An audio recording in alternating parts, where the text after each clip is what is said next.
I'm Keckers, and this is 3D World Runner, one of my favorite, one of my most well-remembered forgotten gems.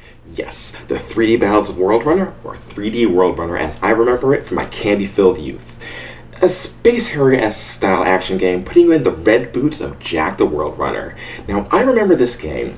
This is one of the games that I picked up from this amazing old school video game store that was across the street from a Dairy Queen back in Jersey, and this was wonderful. Over the course of the adventure to save the solar system, you run, you jump, you shoot your way through 8 planets, through 4 levels each, fighting all these different creatures, and the game's soundtrack was glorious. Now, the reason that the game played so well, the reason that the game sounded so well, is going to be rather surprising to everyone. Before I get to that part, remember to hit that like button, subscribe, and you can get some more stories about my amazing childhood with video games. Now, 3D World Runner had you running along a Space Harrier style game, as I just said, where you go forward, always forward, sometimes to the left, sometimes to the right, but never backwards, always forward.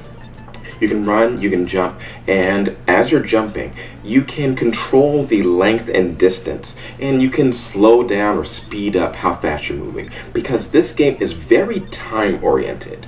Each level has a timer that is slowly ticking down, and once that thing hits 0, you are dead.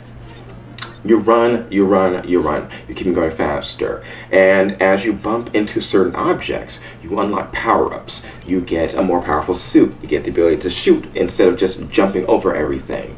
And once you get to the end of these levels, you're confronted with these snake-style bosses, which you have to float around and shoot, and that's when the game really becomes Space Harrier, obviously.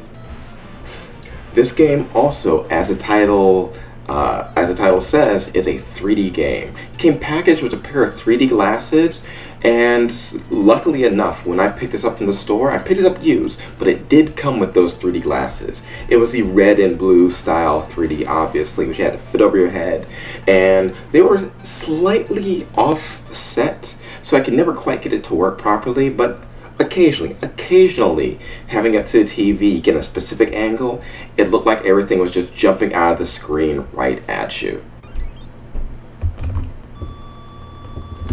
The levels get progressively more challenging, with more enemies, more traps, more hazardous jumps.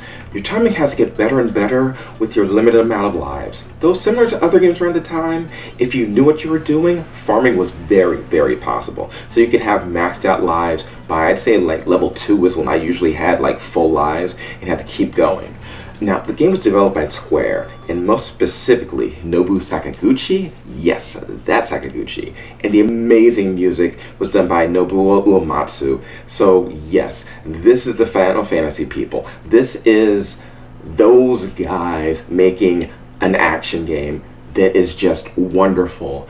Oh my goodness, this was one of those games which me and my mother and my sister would play constantly, trying to get further and further, trying to get the perfect timing on all those jumps, trying to run the game with a faster time, because we would have a stopwatch going so that we could actually record and put it up on a wall of just how much we loved playing this game.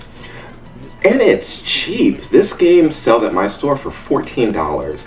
And it's one of those games where, unfortunately, nobody's heard of it. The soundtrack is great, though they're limited tracks. The sound effects are wonderful. Every jump, every blast.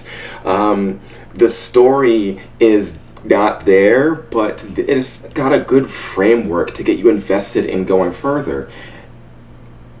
It's one of those things, one of those hidden gems in the world of the old school NES titles that more people need to know about. I mean, there's so much out there where everyone goes after the famous stuff, but everyone's missing all of these amazing games which really pushed, the giant sprites, the colorful explosions, the looping levels, the 3D effects, the massive amount of stuff and fun to be held in this one game. Go out there and find it. And once again, I'm asking you guys, what are some of your favorite hidden gems for not just the NES, but any other levels, any other games, any other systems?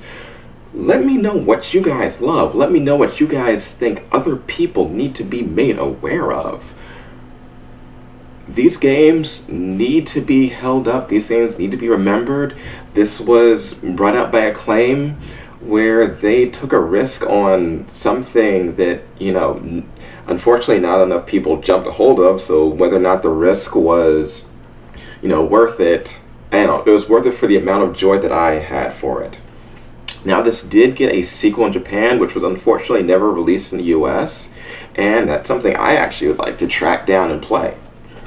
Well, anyway, this is Keckers. This is 3D World Runner, one of my childhood memories, a great hidden gem, a great cheap gem that you should rush out and play as soon as possible. Anyway, bye-bye, have fun, I'll see you later.